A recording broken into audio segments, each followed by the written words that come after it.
Shalom, kembali lagi kita dalam ibadah online GBI Care Laguna Pluit di hari Minggu 20 Desember 2020.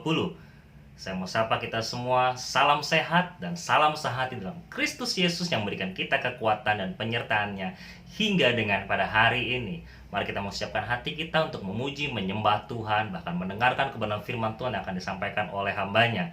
Mari siapkan hatimu, kita akan beribadah kepada Tuhan. Kita angkat satu pujian, kami memuji kebesaran-Mu, dan kita akan masuk dalam doa syafaat dan membuka ibadah kita di pagi hari ini.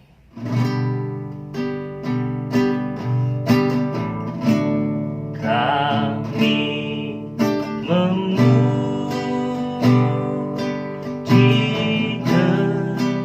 kebesaran-Mu, ajaib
Tuhan ibadah kami dari awal, pertengahan hingga pada akhirnya.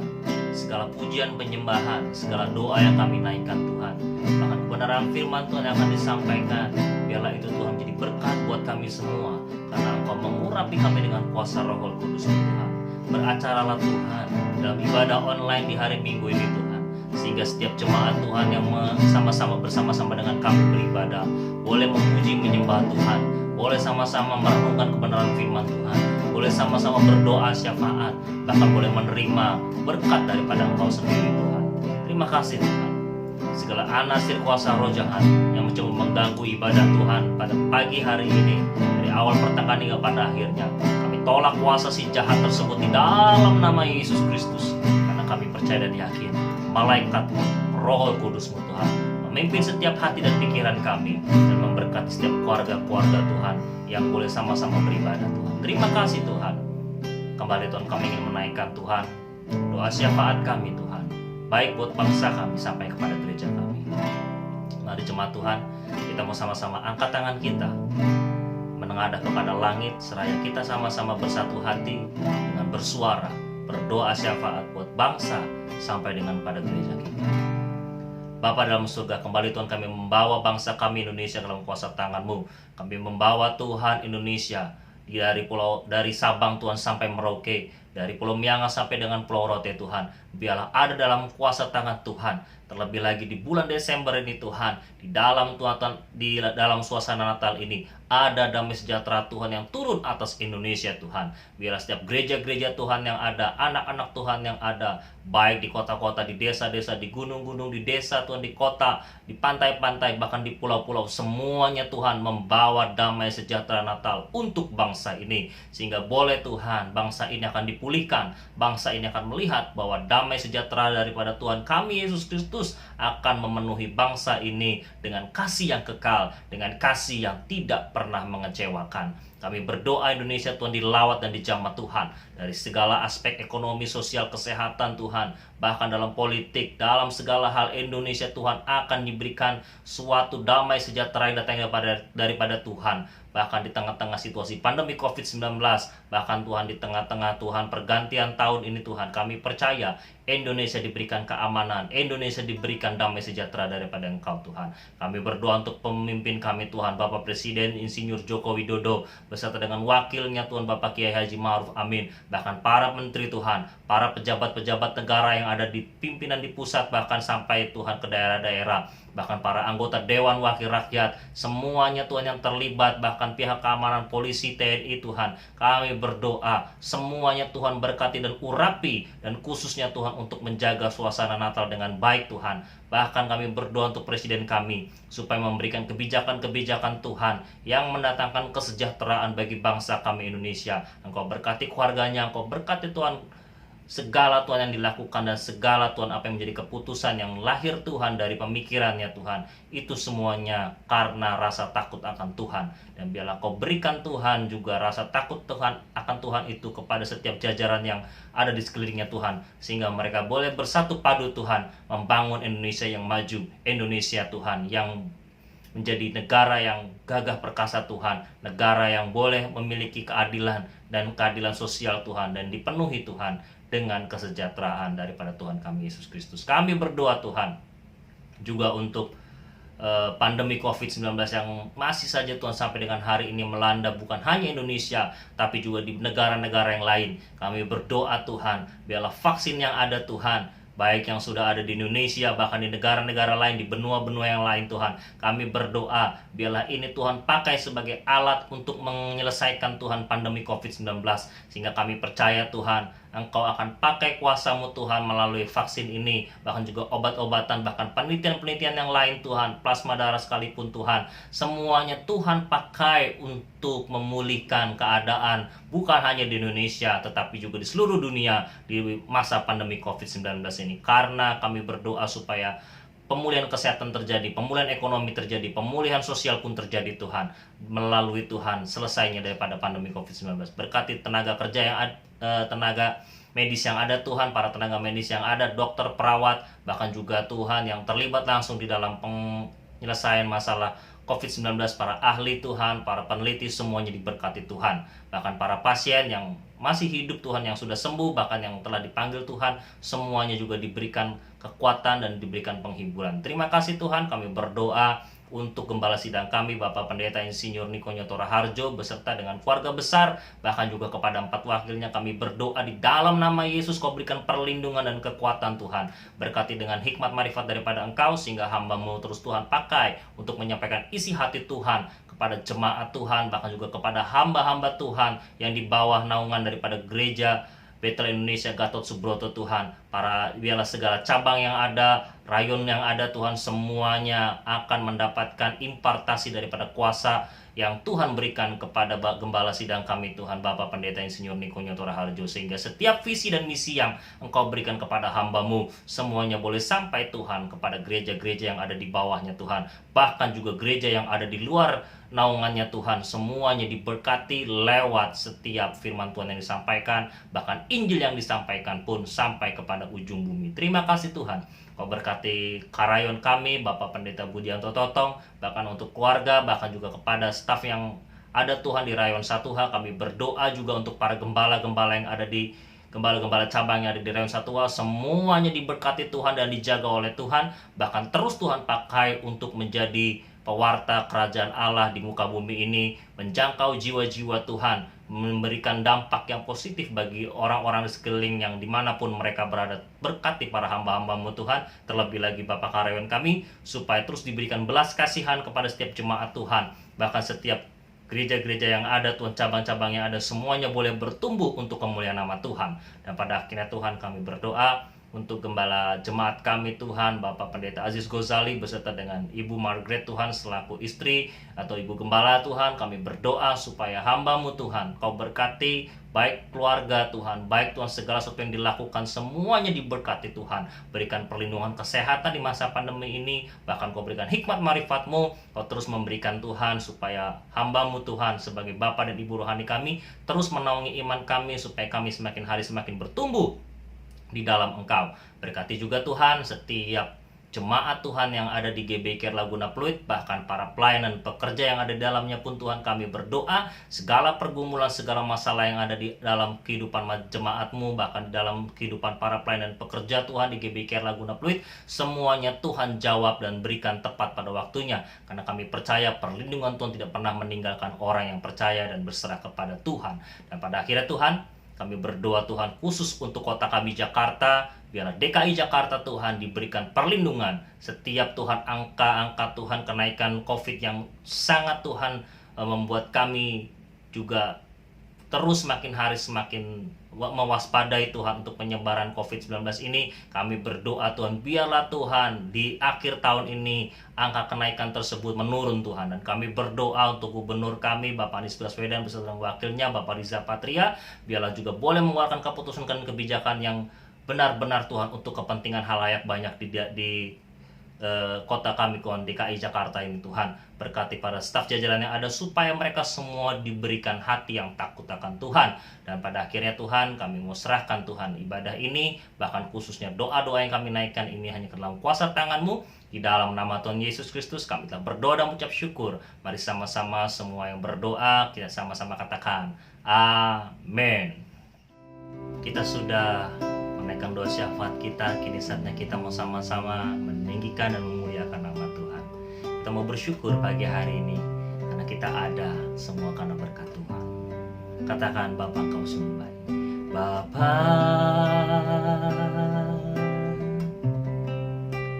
Engkau sungguh baik, kasih-Mu melimpah hidupku.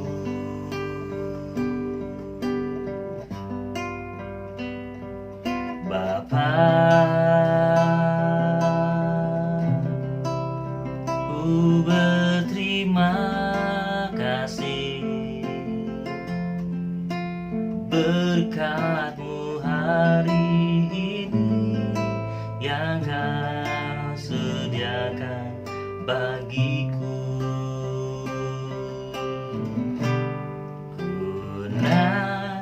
Dan syukurku buat hari yang Kau beri, tak habis-habisnya kasih dan rahmat-Mu.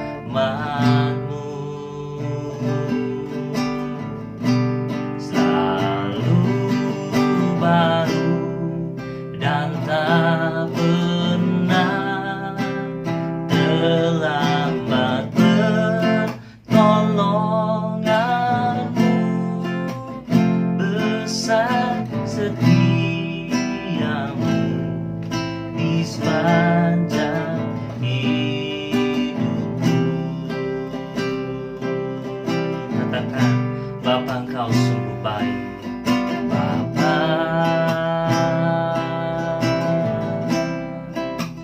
Engkau sungguh baik, kasih-Mu melimpah di hidupku. Katakan, Bapa, Bapa,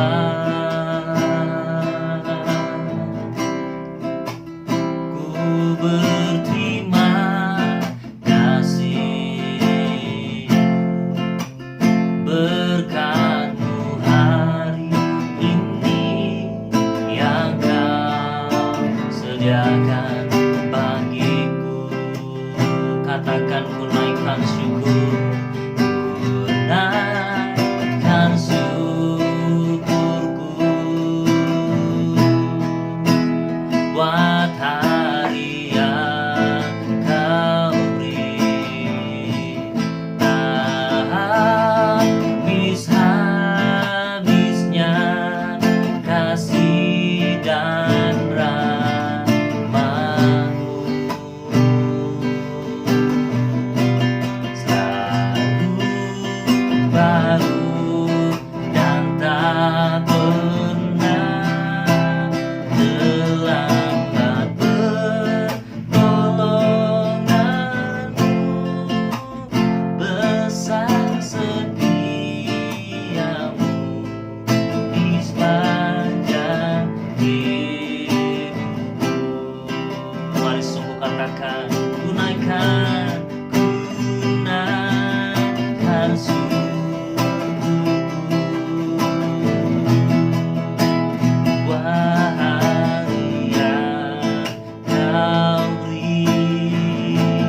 Tak habis-habisnya kasih dan rahmat-Mu, selalu baru, selalu baru dan tak pernah terlambat. Pertolongan-Mu besar, setia-Mu di sepanjang hidupku. Dengan lembut katakan, ku naikkan syukur, ku naikkan syukurku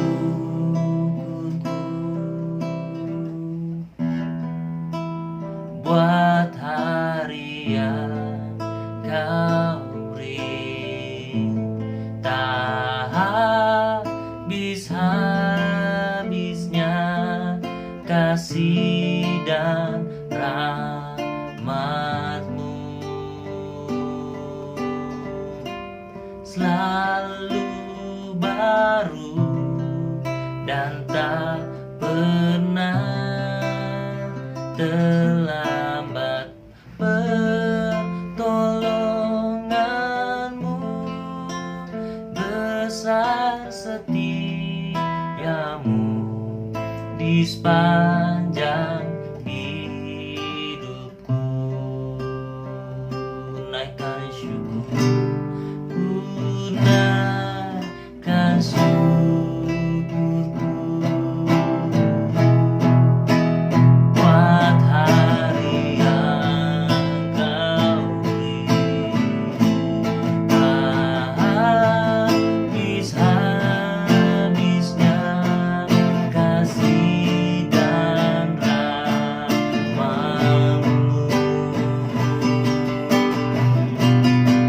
selalu baru dan tak pernah terlambat. Pertolongan-Mu besar, setia-Mu di sepanjang hidupku. Besar setia-Mu, besar setia-Mu, besar setia-Mu, besar setia-Mu, besar setia-Mu, besar setia-Mu di sepanjang hidupku.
yang memberikan yang terbaik di dalam setiap hidup kami Tuhan.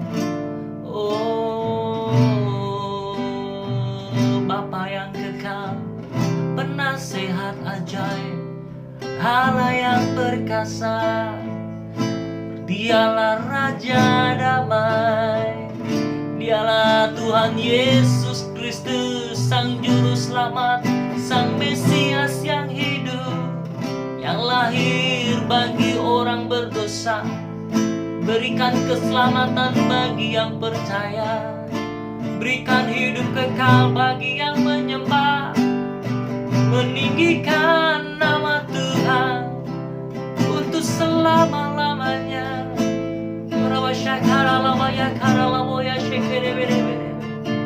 Dia nama Sande. Oh ya nama Shekara lama.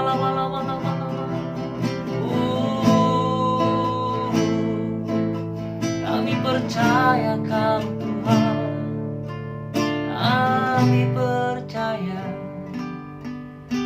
kuasa-Mu.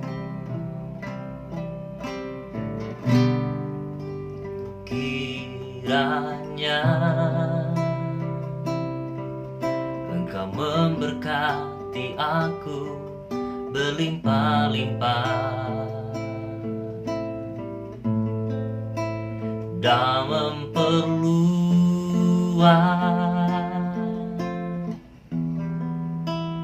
daerahku,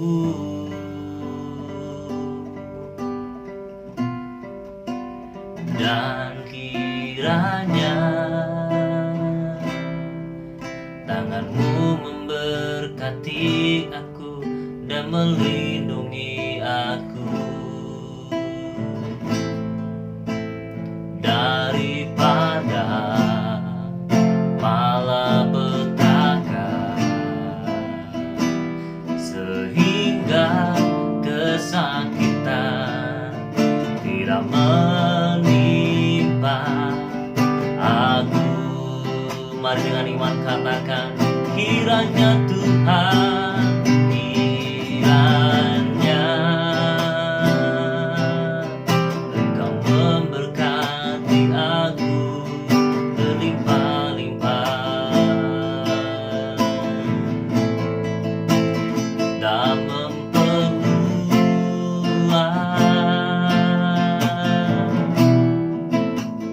daerahku,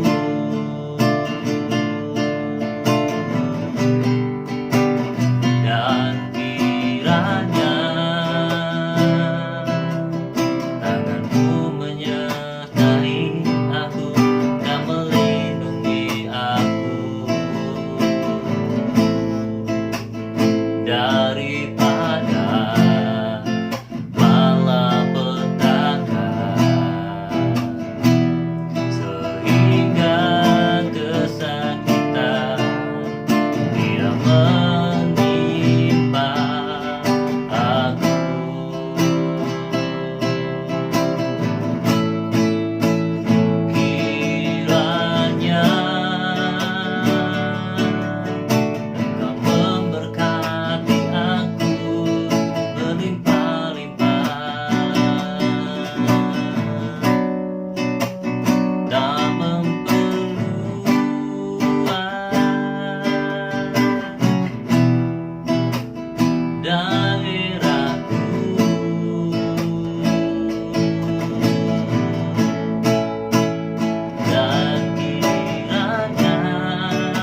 Shalom semua, tidak terasa kita telah memasuki bulan Desember, di mana kita akan merayakan Natal. Dan sebagai umat Kristiani, Natal adalah momen untuk memperingati kelahiran Yesus Kristus, yaitu Mesias, Juru Selamat yang datang ke dunia. Bahkan kegembiraan Natal juga turut dirayakan hampir di seluruh dunia, tidak peduli apakah mereka percaya atau tidak kepada Yesus. Yang menarik, dalam beberapa dekade terakhir ini, ada beberapa orang Kristen yang menentang perayaan Natal karena dianggap sebagai perayaan orang pagan atau berhala. Ada juga yang berpendapat bahwa tidak ada perintah di dalam Alkitab untuk merayakan Natal. Maka dari itu, mari kita memahami bersama arti dan esensi dari perayaan Natal yang sebenarnya. Kata Natal sendiri berasal dari bahasa Latin natalis yang artinya lahir atau kelahiran. Dan di dalam bahasa Inggris, kata Christmas berasal dari bahasa Inggris kuno, yaitu Christmasmasse atau Christmas, yang artinya penderitaan Kristus, di mana penderitaannya dimulai saat dia datang dan lahir menjadi manusia. Hal ini menunjukkan bahwa memang Natal selalu berkaitan dengan kelahiran Yesus Kristus ke dunia sebagai manusia.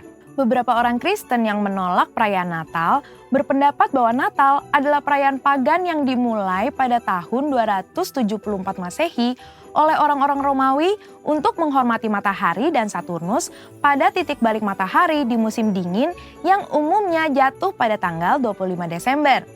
Namun, saat Kaisar Konstantinus Agung menjadi Kristen, festival Romawi ini diubah menjadi perayaan kelahiran Yesus, di mana fokus penyembahan yang tadinya kepada matahari menjadi kepada Tuhan, yaitu Sang Surya kebenaran dan Sang Surya pagi dari tempat tinggi, seperti tertulis dalam Maleakhi 3 ayat 2, Mazmur 84 ayat 2, dan Lukas 1 ayat 78.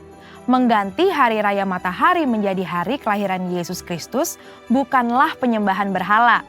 Mengenai tanggal 25 Desember sebagai hari Natal, ini adalah tanggal yang paling banyak digunakan untuk perayaan Natal gereja-gereja. Namun, ada beberapa denominasi yang merayakannya pada tanggal lain, biasanya antara awal Desember hingga Januari. Hal ini terjadi karena sulit untuk menentukan tahun, bulan, dan tanggal yang pasti kapan Yesus dilahirkan. Namun, satu hal yang pasti, Yesus benar-benar pernah dilahirkan. Gereja sendiri sudah memperingati kelahiran Yesus semenjak awal abad pertama dan kedua, sebagaimana dicatat oleh para pemimpin gereja setelah era para rasul. Artinya, ibadah Natal memperingati kelahiran Yesus justru jauh lebih dulu dari perayaan matahari atau Saturnus bangsa Romawi di abad ketiga. Pada tanggal 25 Desember 350 Masehi, Uskup Julius I dari Roma memutuskan untuk mengadakan ibadah Natal memperingati kelahiran Yesus dengan maksud menandingi festival matahari atau Saturnus Romawi. Ternyata lebih banyak orang yang menghadiri ibadah Natal di gereja-gereja. Semenjak itu, secara tradisi, orang Kristiani merayakan Natal pada tanggal 25 Desember. Melihat catatan-catatan para petinggi gereja tentang perayaan kelahiran Yesus, maka perayaan Natal pada 25 Desember bukanlah upaya kristenisasi dari festival matahari orang-orang non-Kristen. Malah mungkin sebaliknya, festival matahari adalah upaya romanisasi hari Natal. Selain itu, pendapat bahwa tidak ada perintah di dalam Alkitab untuk merayakan Natal adalah pendapat yang tidak tepat. Karena secara esensial, justru merayakan Natal adalah hal yang alkitabiah. Merayakan dan menceritakan kelahiran Yesus hingga kenaikannya harus dilakukan gereja untuk memuridkan jemaat dan memberitakan Injil Kristus, yang artinya kita sedang memberitakan firman Allah, memuliakan dan melaksanakan misi Allah. Menurut Lukas pasal 1 dan 2, ada 7 fokus Natal yang harus kita pahami. Yang pertama adalah pada kekudusan dan ketaatan, bahwa Tuhan memberikan perkenanan kepada mereka yang hidupnya benar dan tak bercacat di hadapannya. Fokus kedua adalah pada Roh Kudus, di mana urapan dan pencurahan Roh Kuduslah yang memungkinkan umat Tuhan menerima dan melakukan perbuatan baik, besar, dan ajaib. Fokus yang ketiga adalah pada mujizat dan tanda-tanda ajaib, di mana Tuhan membuktikan bahwa Ia sanggup melakukan hal-hal ajaib melampaui akal manusia. Fokus keempat kepada pujian dan penyembahan, bahwa kehadiran Allah di dalam hidup kita harus diresponi dengan penyembahan dan penyerahan diri. Fokus yang kelima adalah pada keselamatan bagi semua bangsa, di mana kedatangan Yesus Kristus adalah bagian dari rencana keselamatan Allah bagi dunia. Fokus yang keenam yaitu pada Bapa di surga yang setia pada setiap janji yang Ia buat dengan manusia. Dan yang ketujuh, fokus kepada Kristus, bahwa fakta Tuhan hadir dalam hidup kita adalah hal yang terindah karena Tuhan tidak meninggalkan kita, ada di antara kita, dan senantiasa hadir di dalam hidup kita. Merayakan Natal di tengah pandemi COVID-19 juga pastinya akan terasa sangat berbeda.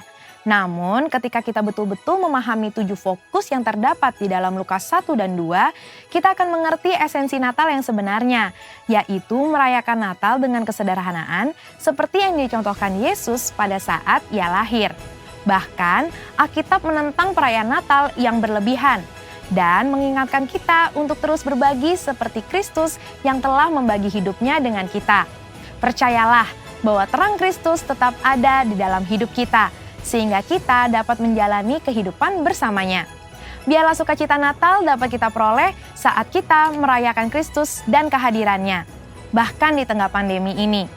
Mari kita tetap merayakan lahirnya Yesus, Sang Mesias. Saudara, untuk penjelasan lebih lanjutnya dari tim teologi kami mengenai perayaan Natal, ornamen Natal, dan lain sebagainya, jangan lupa buka link yang ada di atas atau scan barcode yang tersedia. Selamat Hari Natal, Tuhan Yesus memberkati. Mari kita memperkatakan arti Pentakosta ketiga. 1. Pentakosta ketiga adalah pencurahan Roh Kudus yang dahsyat di zaman now, melebihi yang terjadi di Azusa Street. 2. Pentakosta ketiga akan mengakibatkan penuaian jiwa yang terbesar dan yang terakhir sebelum Tuhan Yesus datang kembali. 3. Pentakosta ketiga akan membangkitkan generasi Yeremia, yaitu anak-anak muda yang dipenuhi Roh Kudus, cinta mati-matian kepada Tuhan Yesus, tidak kompromi terhadap dosa, dan akan bergerak untuk memenangkan jiwa. 4. Pentakosta ketiga lahir di Indonesia dan bergerak ke bangsa-bangsa. Gerakan ini dari timur ke barat dan akan kembali ke Yerusalem. 5. Pentakosta ketiga akan memberikan kuasa untuk menyelesaikan amanat agung, dan setelah itu Tuhan Yesus datang kembali. Amin. Mari kita mau sama-sama memperkatakan visi dan nilai GBI Rayon 1H. Visi GBI Rayon 1H menjadi keluarga kerajaan Allah yang memenangkan jiwa-jiwa bagi dunia. Dengan nilai ikrar: 1. Integritas, 2. Keintiman, 3. Rendah hati, 4. Antusias inovatif, 5. Rela berkorban. Segala kemuliaan bagi nama Tuhan Yesus. Kita telah memuji dan menyembah Tuhan, dan kini saatnya kita mau sama-sama merenungkan kebenaran firman Tuhan yang akan disampaikan oleh hambanya Evangelis Heru. Biarlah itu menjadi berkat buat kita semua di dalam suasana Natal ini. Dan kita akan satu pujian, kasih yang sempurna. Kasih yang sempurna telah ku terima darimu, bukan karena kebaikanku, hanya oleh kasih karuniamu. Kau pulihkan aku, layakkanku tu dapat memanggilmu Bapa. Kau beri yang ku pinta, saat ku mencari ku mendapatkan. Ku ketuk pintumu dan kau bukakan, sebab kau Bapakku, Bapa yang kekal. Takkan kau biarkan aku melangkahnya sendirian. Kau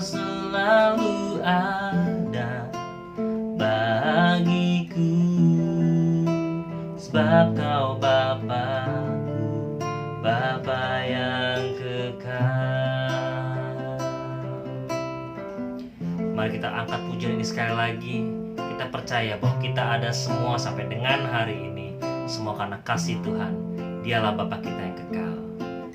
Kasih yang sempurna telah ku terima darimu,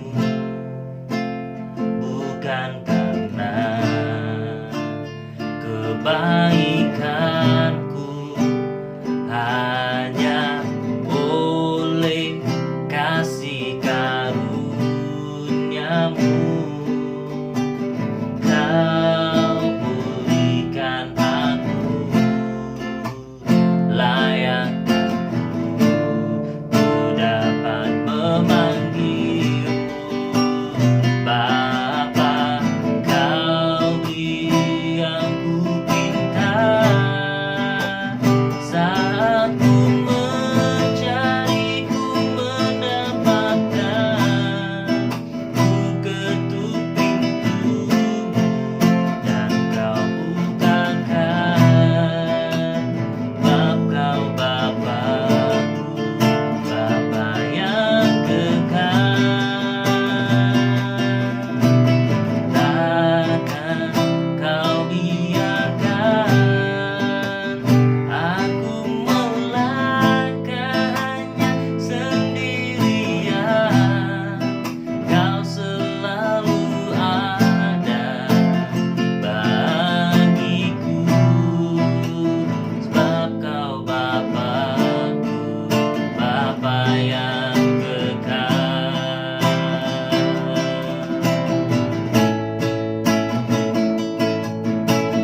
Kau beri yang ku pinta saat ku mencari, ku mendapatkan, ku ketuk pintumu dan Kau bukakan, sebab Kau Bapa-Ku, Bapa yang kekal. Takkan Kau biarkan aku melangkahnya sendirian. Ku selalu ada bagiku, sebab Kau Bapa-Ku, Bapa yang kekal. Sebab Kau Bapa-Ku, Bapa yang kekal. Sebab Kau Bapa-Ku, Bapa yang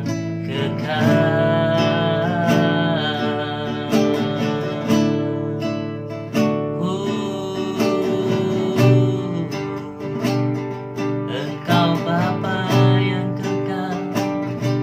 Haleluya.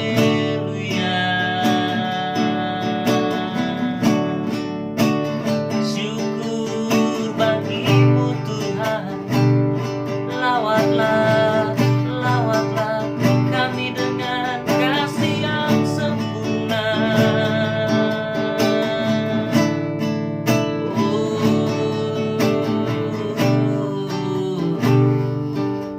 Haleluya. Ya Tuhan. Haleluya. Lawat kami Tuhan, lawat kami.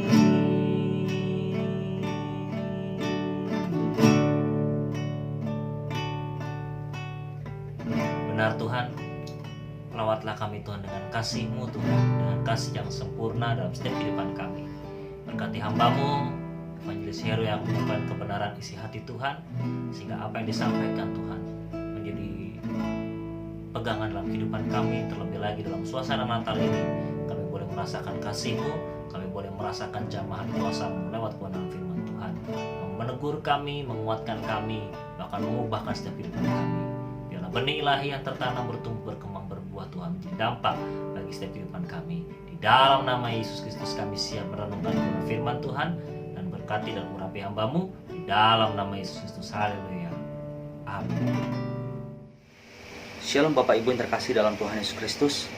Bersyukur pada pagi hari ini kita masih diberikan kesempatan, diberikan kesehatan, dan diberikan kekuatan untuk kita boleh memuji dan menyembah Tuhan. Mari kita siapkan hati dan pikiran kita untuk kita masuk dalam ibadah kita pada pagi hari ini. Dan kita akan sebentar mendekat kebenaran firman Tuhan. Kita tundukkan kepala, kita berdoa bersama-sama.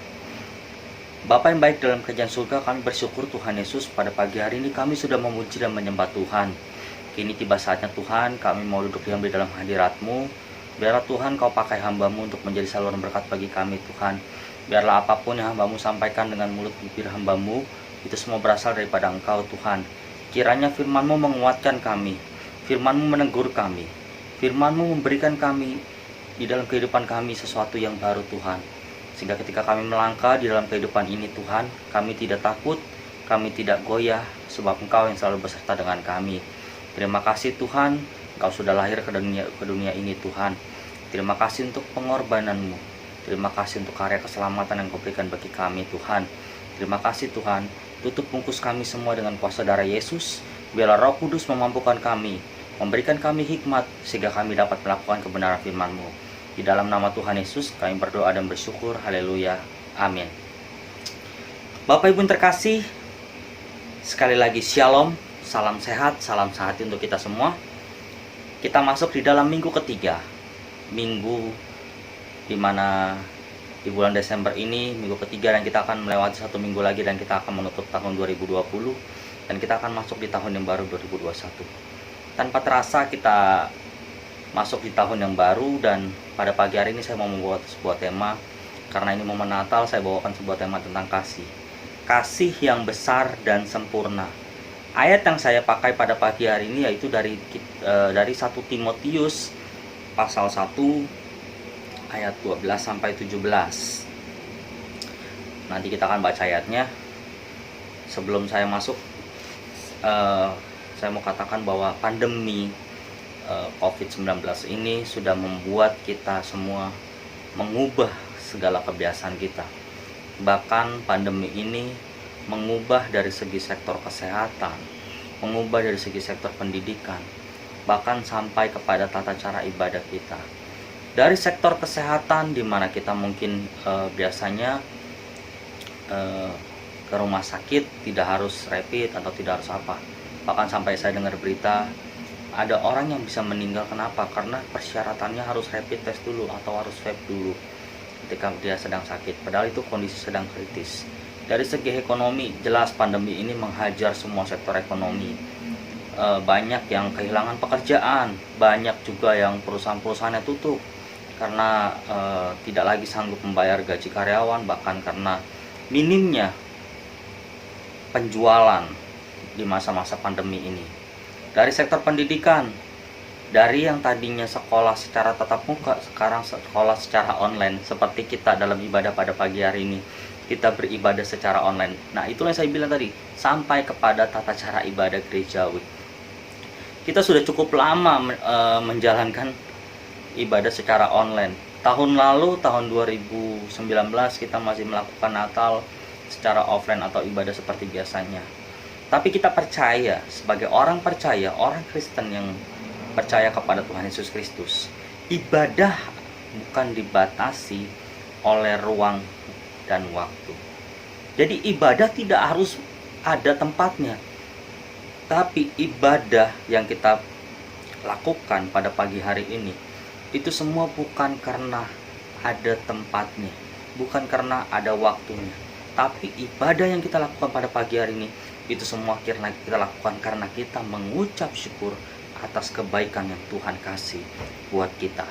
Mengucap syukur untuk setiap penyertaan yang Tuhan berikan kepada kita.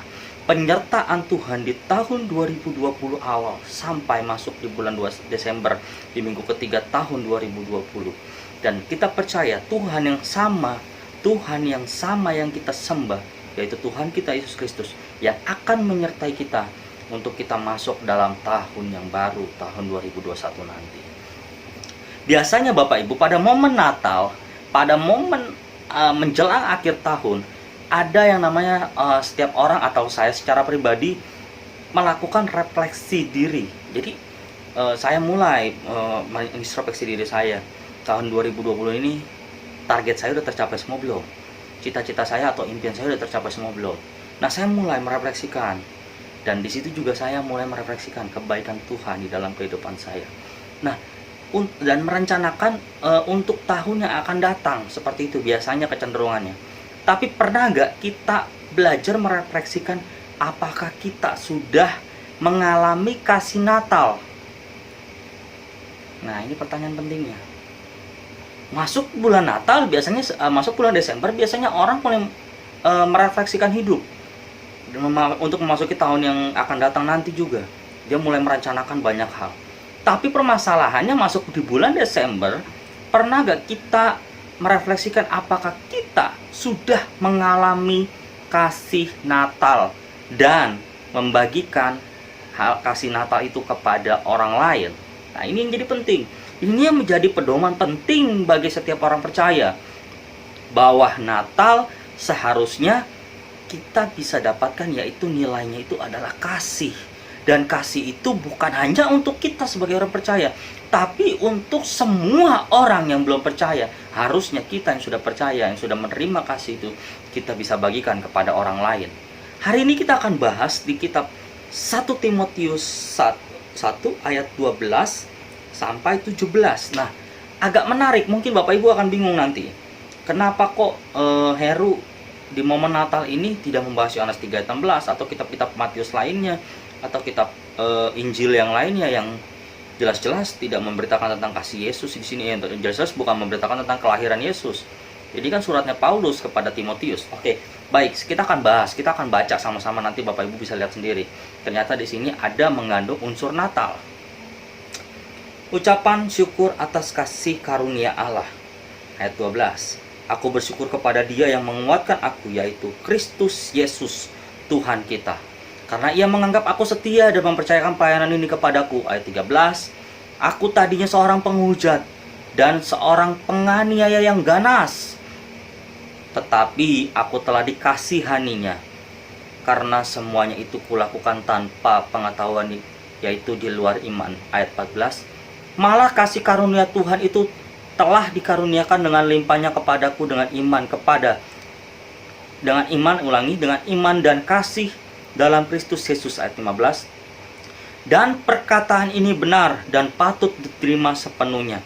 Kristus Yesus datang ke dunia ini untuk menyelamatkan orang berdosa, dan di antara mereka akulah yang paling berdosa. Ayat 16.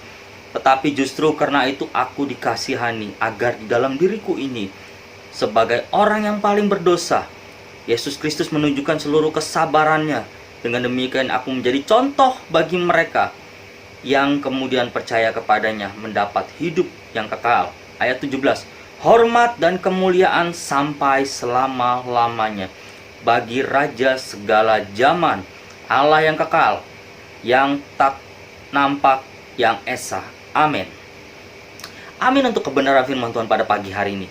Bapak Ibu, kalau seandainya melihat momen Natal, biasanya kecenderungan semua orang itu kalau seandainya ada mungkin di gereja itu ada pohon Natal dan di bawahnya ada kado-kado, ada hadiah-hadiah. Sama halnya ketika waktu Yesus lahir, itu ada orang Majus yang memberikan hadiah-hadiah. Tapi kalau saya nggak akan membahas orang Majus itu datangnya kapan, apakah pada Yesus baru pertama kali lahir lalu orang Majus datang memberikan hadiah. Saya akan nggak bahas perikop ini. Tapi yang saya mau bahas adalah ketika momen Natal biasanya kecenderungan orang-orang itu membawa hadiah-hadiah. Nah, hal ini diidentikan dengan sebuah sukacita. Jadi Natal itu artinya kayak di bulan Natal itu atau di bulan itu, hari kelahiran Tuhan Yesus itu artinya ada sukacita, ada puji-pujian. Dari mana kita lihat? Bapak Ibu kalau lihat di ayat 17 itu adalah pujian Rasul Paulus untuk Yesus Kristus. Jadi dia bilang apa? Hormat dan kemuliaan sampai selama-lamanya bagi Raja segala zaman, Allah yang kekal, yang tak nampak, yang esa. Amin. Nah, di situ Rasul Paulus mengungkapkan pujian. Nah, puji-pujian di sana bagi Allah. Keidentikan Natal tadi saya bilang adalah sukacita dan puji-pujian. Bahkan kalau seandainya kita ketahui, tadi saya bilang orang Majus datang bawa kado, orang Majus datang bawa kado, dan para gembala mungkin tidak bawa kado, tapi malaikat bersorak-sorai, surga bersukacita ketika Tuhan Yesus lahir. Nah Bapak Ibu, kalau seandainya kita Natal nggak bawa kado, tidak bawa kado tuh ya nggak ada kado, ya puji Tuhan. Tapi kalau sampai nggak bawa kado ya namanya keterlaluan. Kalau ada kado ya puji Tuhan, tapi kalau nggak ada kado ya namanya keterlaluan Bapak Ibu. Tapi ya buat saya ini sebuah guyonan aja. Yang saya mau katakan seperti ini pandangannya, bahwasanya sesungguhnya kita harus melihat di momen Natal ini justru Allah telah memberikan hadiah kepada kita sebagai pembuktian kasih Allah yang besar, di mana Ia telah mengaruniakan anaknya yang tunggal. Kalau ngomong tentang mengaruniakan anaknya yang tunggal, anak tunggal itu artinya satu-satunya.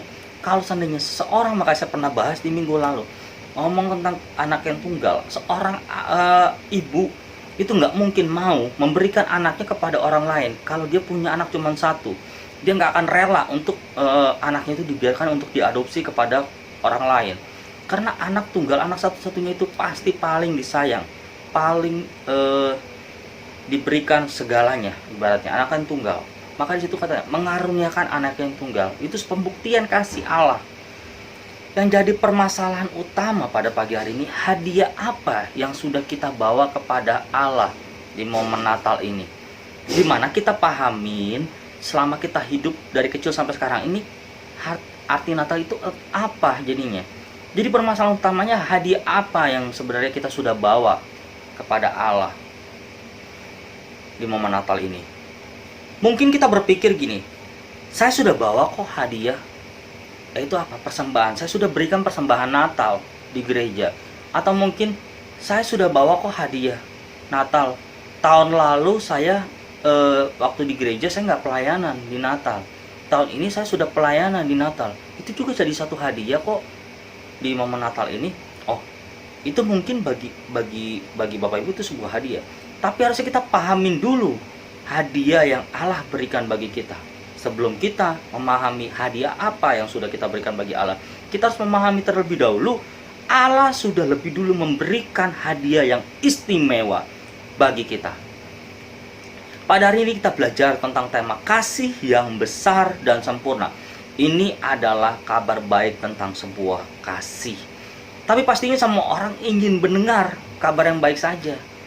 Biasanya kecenderungan manusia hanya pengen dengar kabar yang baik. Kecenderungan manusia hanya pengen dengar kabar yang enak-enak aja. Dia nggak mau dengar kabar yang enak. Sebenarnya Bapak Ibu, kalau seandainya Bapak Ibu melihat di momen Natal, di momen dimana Yesus lahir saat itu, orang Majus ketemu Raja Herodes, lalu dia perintahkan, Raja Herodes memerintahkan seluruh pasukan bahwasanya harus membunuh semua bayi yang lahir pada masa itu. Artinya apa? Ada juga kabar yang gak enak. Pada waktu Yesus lahir pun ada kabar yang gak enak, bahwasanya semua bayi harus dibunuh. Tapi rancangan Allah tidak pernah bisa gagal oleh rancangan manusia. Kasih yang besar yang Allah berikan kepada manusia adalah kasih yang seharusnya membawa perubahan yang besar di dalam setiap kehidupan manusia. Allah menunjukkan kasihnya nggak setengah-setengah loh Bapak Ibu. Ia rela memberikan anaknya yang tunggal bagi kita. Sekali lagi saya ulangi, kasih yang besar yang Allah berikan kepada manusia, yaitu melalui pengorbanan anak yang tunggal itu, harusnya membawa perubahan besar di dalam kehidupan manusia. Kalau seandainya manusia masih suka jadi orang Kristen yang jadi tomat, tahu tomat ya? Jadi kayak manusia tuh, orang Kristen itu jadi tomat. Jadi orang Kristen yang habis tobat terus langsung kumat lagi.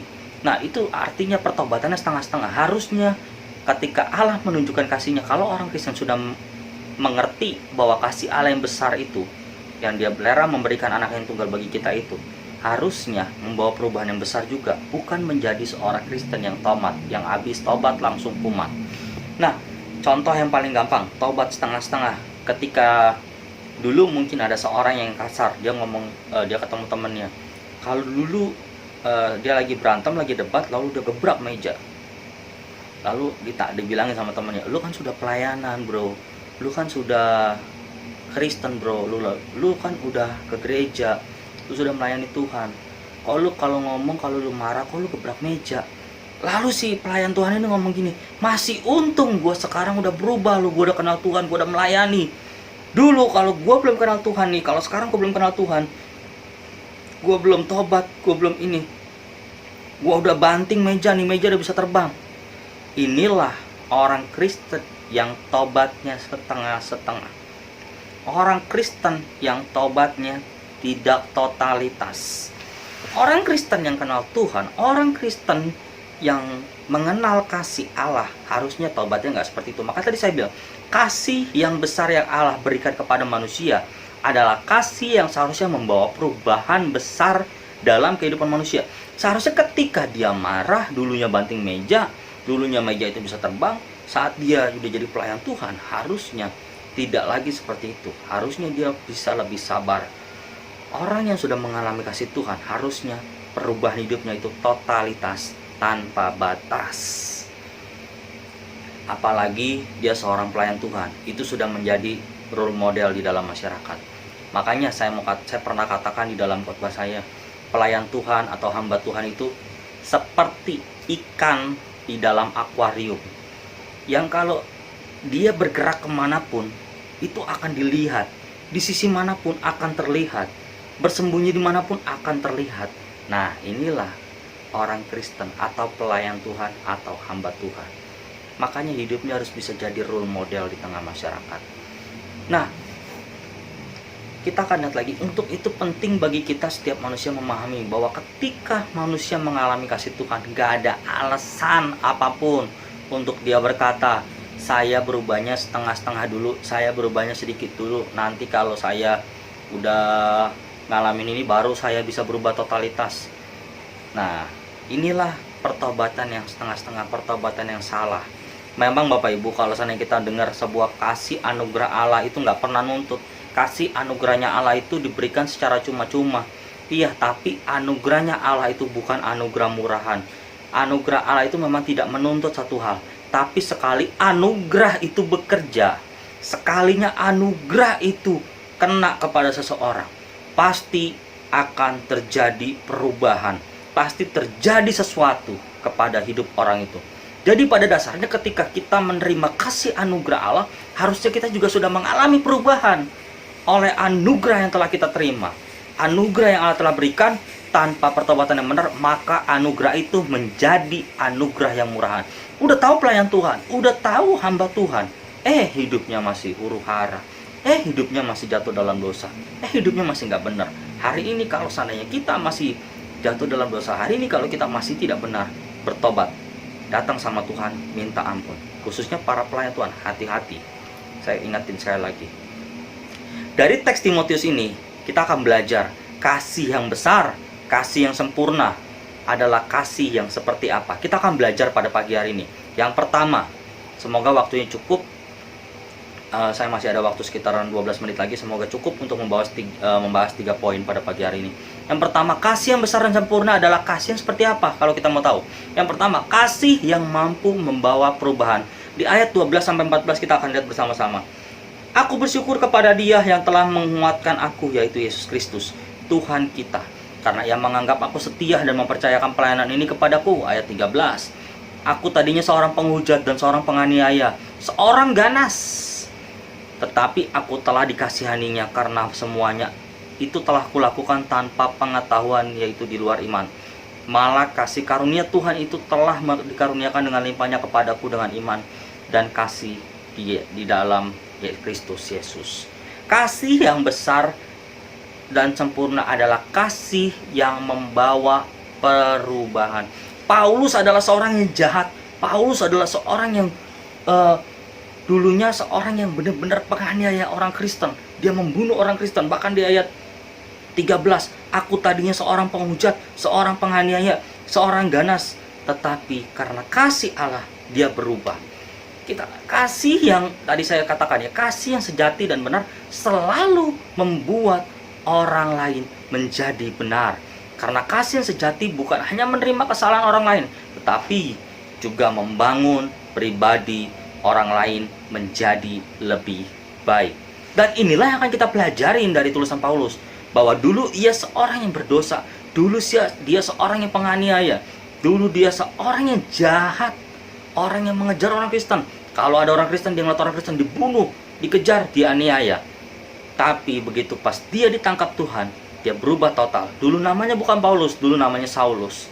Kini dia berubah, bukan hanya berubah dari sikap yang jahat, tetapi dia mengikut Yesus dan melayani Yesus. Yang kedua, pada pagi hari ini cepat yang kita akan bahas, kasih yang besar dan sempurna adalah kasih yang mencari pendosa yang besar. Di ayat 15 kita akan lihat, perkataan ini benar dan patut diterima sepenuhnya, yaitu kenapa? Kristus Yesus datang ke dunia untuk menyelamatkan orang berdosa, dan di antara mereka akulah yang paling berdosa. Nah, Bapak Ibu, kita akan lihat bersama-sama kata demi kata di sini. Perkataan ini benar dan patut diterima sepenuhnya. Perkataan ini benar dan patut diterima sepenuhnya itu, ini muncul beberapa kali dalam tulisan-tulisan Paulus. Nah, ini adalah gaya tulisan bahasa zaman kuno. Jadi di mana ketika mereka melihat satu hal terjadi, di mana mereka melihat satu peristiwa terjadi di masa lampau, ini terus mereka gaungkan, mereka lakukan secara kontinu. Kenapa? Karena itu bukan sebuah cerita, itu bukan sebuah dongeng, tapi itu adalah sebuah fakta historis kehidupan. Paulus mengatakan patut diterima sepenuhnya. Berarti hal ini adalah sebuah kenyataan realita yang sudah seharusnya diterapkan di dalam kehidupan kita. Artinya patut diterima sepenuhnya. Nah, lalu ada banyak orang Kristen yang memaknai Natal dengan update status, Bapak Ibu. Update statusnya seperti ini, paling gampang.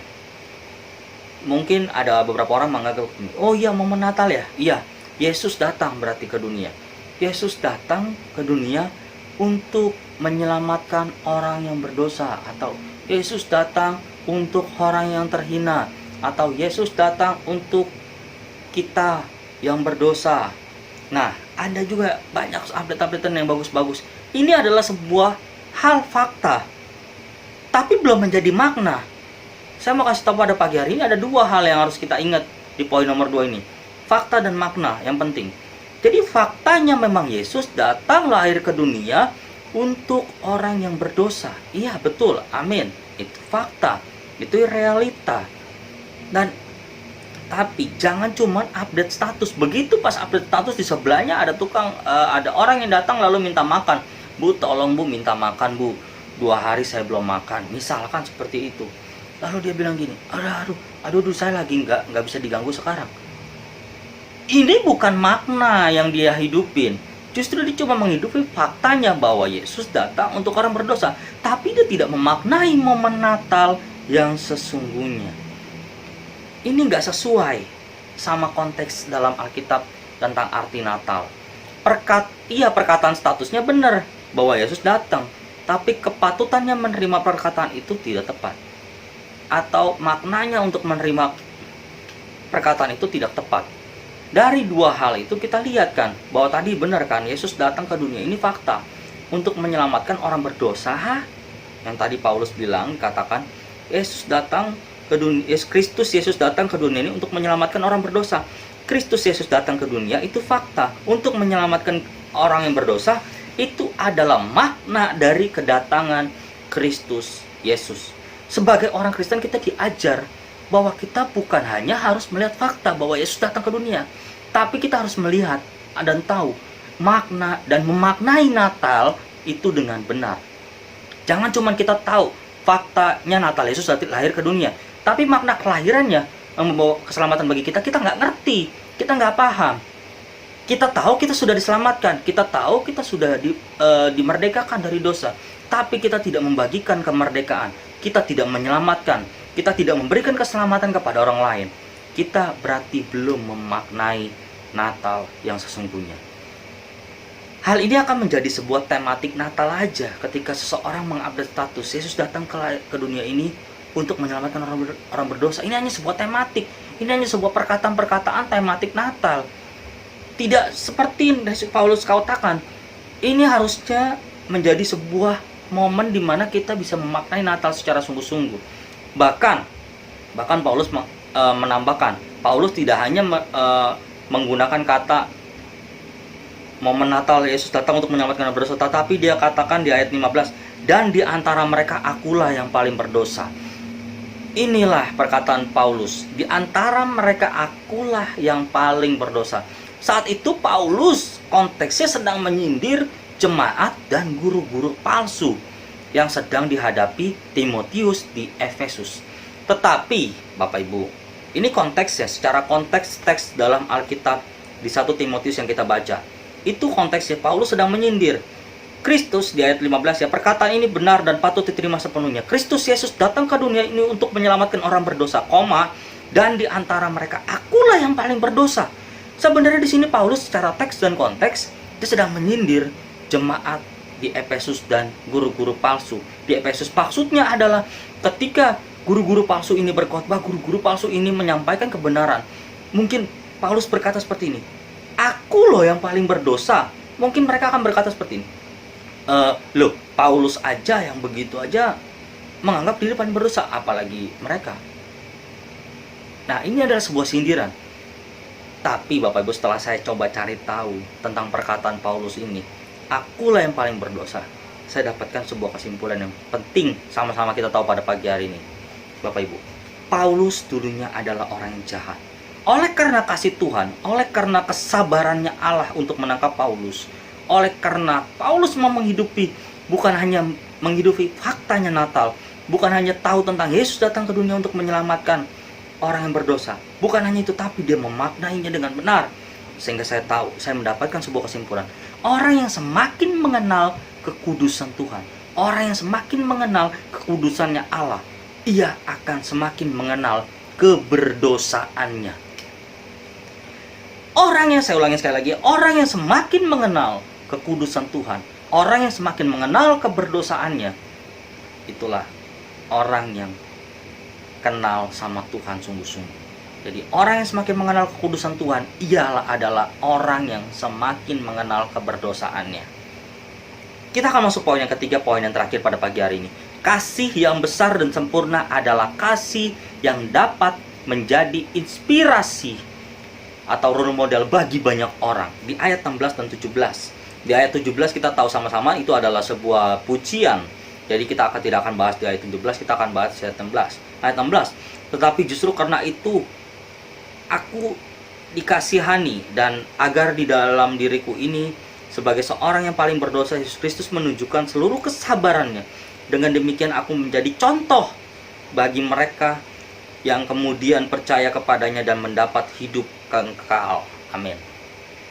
Seringkali menjadi orang yang kurang sabar. Seringkali kita menjadi orang yang gak sabaran. Dan manusia, saya tahu ada batasnya. Ketika seorang ayah menghajar anak, ketika anaknya susah dibilangin, ketika anaknya berkata yang salah, sang ayah akan bilang, nak, satu, ingat, ayah sudah peringatin, jangan sampai ketiga kali. Lalu anaknya mungkin akan dengan guyon ngomong gini, iya ayah, masih ada dua kok. Lalu anaknya berkata yang lain lagi, nak, dan berkata yang dilanggar. Lalu ayahnya bilang, nak, dua, iya ayah, masih ada satu kok. Lalu ketika ketiga kali anak ini akan dihukum. Ini adalah batas kesabaran manusia. Batas kesabaran manusia pasti seperti itu. Berbeda ketika kesabarannya Allah. Allah sabar ketika menghadapi Paulus, ketika Paulus ditangkap sama Allah dari orang yang berdosa. Makanya Paulus bilang, tetapi justru karena itu aku yang paling dikasihani, agar di dalam diriku ini aku sebagai orang yang paling berdosa, Yesus Kristus menunjukkan seluruh kesabarannya. Nah, di situ kalau ngomong tentang kesabaran, saya orang yang paling gak terlalu sabar. Jadi saya tipe orang yang kerjanya cepat dan gak sabaran. Jadi mungkin saya hanya bisa berikan gambaran simpelnya tentang kesabaran seperti ini.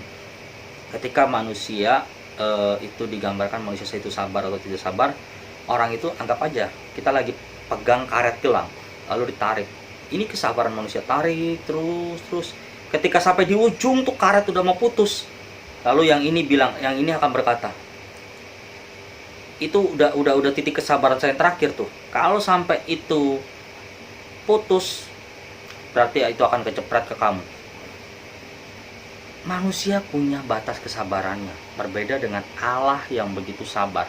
Ketika Paulus yang berdosa dan membunuh orang Kristen, lalu Allah dengan sabar menerima Paulus dengan kasih, inilah menjadi inspirasi bahwa kasih yang besar yang Allah berikan, kasih yang besar yang Allah tunjukkan, Paulus teladani, Paulus memaknai dengan benar, sehingga Paulus menjadi contoh bagi mereka. Di ayat 16 ada, dengan demikian aku menjadi contoh bagi mereka yang kemudian percaya kepadanya dan mendapat hidup yang kekal.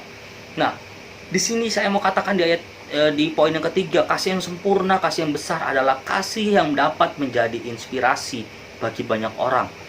Kita sudah lihat bahwa Paulus meneladani dan memaknai kasih Yesus, kasih yang besar, kasih yang sabar untuk menghadapi Paulus. Dan disitulah kita lihat bahwasanya Paulus menjadi contoh ketika dia mengasihi jemaat-jemaat di Efesus. Kita sudah belajar pada pagi hari ini ada 3 poin, bahwa kasih yang besar dan sempurna harusnya dapat kita pahami adalah, yang pertama, kasih yang membawa perubahan. Yang kedua, kasih yang mencari pendosa yang besar. Yang ketiga, kasih yang mampu menjadi inspirasi bagi banyak orang. Amin untuk kebenaran firman Tuhan pada pagi hari ini. Mari kita tundukkan kepala dan kita berdoa bersama-sama pada pagi hari ini. Bapa yang baik, dalam kerajaan surga kami belajar Tuhan tentang banyak hal pada pagi hari ini Tuhan. Tentang kasih yang Tuhan berikan kepada kami. Biarlah Tuhan di momen Natal ini Tuhan, di momen di mana kami memperingati hari kelahiran di mana Engkau datang 2000 lebih tahun yang lalu, Engkau datang ke dunia ini untuk menjadi keselamatan bagi kami Tuhan, memberikan jaminan keselamatan bagi kami Tuhan. Kami orang-orang yang berdosa, kami orang-orang yang seharusnya nggak patut Engkau kasihani Tuhan, tapi Engkau rela datang ke dunia yang berdosa ini Tuhan, ke dunia yang jahat ini untuk menjadi tebusan bagi kami Tuhan. Ampuni kami Tuhan ketika kami bersalah Tuhan. Ampuni kami Tuhan ketika kami melukai hati-Mu. Ampuni kami ketika kami sering sekali membuat Engkau menangis Tuhan. Bapa, pada pagi hari ini biarlah kami berkomitmen kepada Tuhan.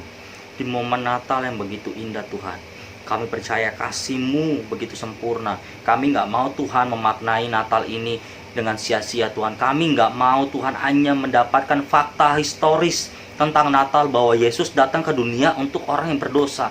Tapi kami mau Tuhan mendalami makna Natal. Bukan hanya Yesus datang ke dunia untuk orang berdosa, tetapi Yesus datang ke dunia sesungguhnya untuk memberikan dampak dan memberikan pengajaran kepada kami, untuk kami membawa terang itu bagi banyak orang. Ajar kami Tuhan untuk kami diberikan kekuatan melakukan penginjilan lebih giat lagi Tuhan. Dan kami percaya Tuhan, di tahun yang baru yang akan kami sambut nanti Tuhan, Tuhan yang sama yang menyertai kami di tahun 2020, Tuhan juga yang sama akan menyertai kami masuk di tahun 2021, tahun yang baru. Kami tahu dan yakin percaya Tuhan, sukacita Tuhan tetap ada bagi kami, damai sejahtera Tuhan ada bagi kami semua Tuhan. Terima kasih Tuhan, perlindungan-Mu sempurna untuk kami, perlindungan-Mu sempurna untuk gereja-gereja-Mu Tuhan. Terima kasih, kami selesai, hamba-Mu selesai, materaikan firman-Mu bagi setiap kami Tuhan. Biarlah firman-Mu menjadi rema dan kekuatan bagi kami. Di dalam nama Tuhan Yesus kami berdoa dan bersyukur. Haleluya. Amin. Shalom, kembali lagi dalam pengumuman GBI Care Laguna Pluit. Gembala dan jemaat GBI Care Laguna Pluit mengucapkan terima kasih atas pelayanan firman Tuhan yang telah disampaikan oleh hambanya, Evangelis Heru. Biarlah kiranya Tuhan memberkati pelayanan dan keluarga hambanya. Bagi jemaat Tuhan yang memiliki anak-anak, diharapkan untuk mengajak anak-anaknya mengikuti ibadah sekolah minggu, biar anak-anak kita boleh bertumbuh secara rohani dan diberkati Tuhan. Link YouTube ada di kolom deskripsi tayangan ini. Bagi jemaat Tuhan yang ingin memberkati pekerjaan Tuhan di GBI Care Laguna Pluit, dapat memberikan persembahan persepuluhan, persembahan umum, dan pengucapan syukur melalui rekening GBI Care Pluit. Rekening BCA atas nama GBI Care Pluit. Sebelum kita mengakhiri ibadah kita pada pagi hari ini, kita mau sama-sama memperkatakan Mazmur 91.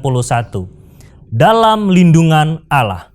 Orang yang duduk dalam lindungan yang maha tinggi dan bermalam dalam naungan yang maha kuasa akan berkata kepada Tuhan, tempat perlindunganku dan kubu pertahananku, Allahku yang kupercayai.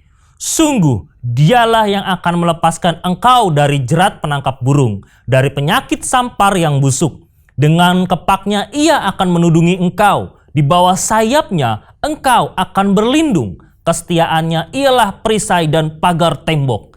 Engkau tak usah takut terhadap kedahsyatan malam, terhadap panah yang terbang di waktu siang, terhadap penyakit sampar yang berjalan di dalam gelap, terhadap penyakit menular yang mengamuk di waktu petang. Walau 1.000 orang rebah di sisimu dan 10.000 di sebelah kananmu, tetapi itu tidak akan menimpamu. Engkau hanya menontonnya dengan matamu sendiri dan melihat pembalasan terhadap orang-orang fasik. Sebab Tuhan ialah tempat perlindunganmu, yang maha tinggi telah kau buat tempat perteduhanmu. Malapetaka tidak akan menimpa kamu dan tulah tidak akan mendekat kepada kemahmu. Sebab malaikat-malaikatnya akan diperintahkannya kepadamu untuk menjaga engkau di segala jalanmu. Mereka akan menatang engkau di atas tangannya, supaya kakimu jangan terantuk kepada batu. Singa dan ular tedung akan kau langkahi, engkau akan menginjak anak singa dan ular naga. Sungguh hatinya melekat kepadaku, maka aku akan meluputkannya, aku akan membentenginya, sebab ia mengenal namaku. Bila ia berseru kepadaku, aku akan menjawab. Aku akan menyertai dia dalam kesesakan. Aku akan meluputkannya dan memuliakannya. Dengan panjang umur akan kukenyangkan dia dan akan kuperlihatkan kepadanya keselamatan daripadaku. Amin. Sebelum kita menerima berkat daripada hambanya, mari kita bersatu dalam doa untuk menutup ibadah kita pagi hari ini. Bapa dalam surga, kami mengucap syukur kepada Engkau atas setiap penyertaan Tuhan di dalam ibadah ini, baik dari awal, pertengahan, hingga pada akhirnya. Kini saatnya Tuhan, kami akan berpisah satu dengan yang lain dan menerima berkat Tuhan daripada hamba-Mu. Sebelum kita menerima, kita naikkan satu pujian. Terima kasih Yesus. Terima kasih Yesusku, buat anugerah yang kau beri. Bab hari ini Tuhan adakan syukur bagimu, syukur bagimu, syukur bagimu, syukur bagimu, syukur bagimu.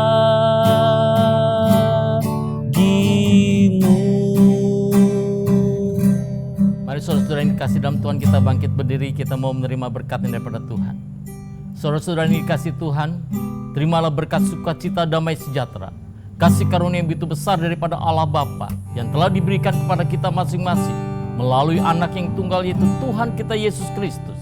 Di dalam pertolongan, penghiburan, dan persekutuan dengan Roh Kudus menyertai kita pada saat ini, bahkan sampai Tuhan datang menjemput kita di awan-awan, bahkan sampai selama-lamanya. Mari kita yang percaya, kita akan sama-sama amin. Tuhan memberkati.